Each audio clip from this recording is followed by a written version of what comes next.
বঙ্গোপসাগর উপকূলে যতগুলো ঘূর্ণিঝড় হয়েছে প্রতিটি ঘূর্ণিঝড়ের আঘাত কিন্তু মানব ঢাল হিসেবে বুক পেতে সহ্য করেছে বিশ্বগত সুন্দরবন। প্রতিবারই কিন্তু সে মানুষকে রক্ষা করছে।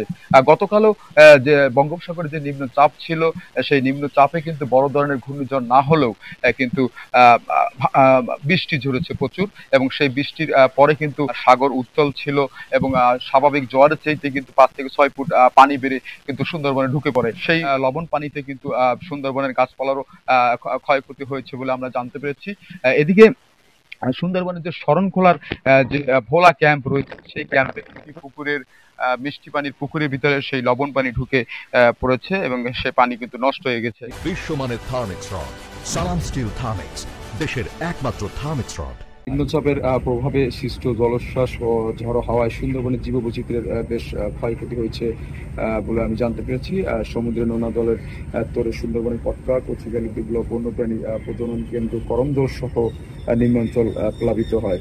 এতে বন বিভাগের কাঁচা পাকা স্থাপনা, কাঠের জেটির আংশিক ক্ষতি হয়েছে বলে আমি জানতে পেরেছি। এছাড়া বনের কটকা এলাকা থেকে স্রোতের টানে ভেসে যাওয়া একটি মৃত এবং একটি জীবিত হরিণ উদ্ধার করেছে বনরক্ষীরা।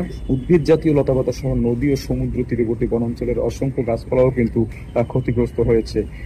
আমি কথা বলেছি সুন্দরবন বিভাগের খুলনা অঞ্চলের বন সংরক্ষক মোহাম্মদ ইমরান আহমেদের সাথে। তিনি আমাকে যেটি জানিয়েছেন, গতকাল যে বঙ্গোপসাগরের সৃষ্ট নিম্নচাপের প্রভাবে সুন্দরবনের আসলে কি ক্ষয়ক্ষতি হয়েছে সেটি জানতে তথ্য সংগ্রহ করা হচ্ছে।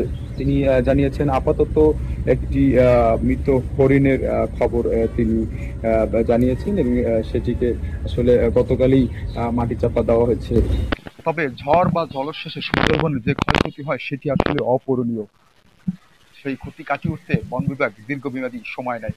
যেমন গত বছর ঘূর্ণিঝড় রিমেলের তাণ্ডবে পূর্ব সুন্দরবনের হারবাড়িয়া, কটকা, কচিকালী সহ 22টি ক্যাম্পের ওয়্যারলেস টাওয়ারের নেটওয়ার্ক বিধ্বস্ত হয়। তার মধ্যে 12টি টাওয়ারের নেটওয়ার্ক কিন্তু এখনো সচল হয়নি।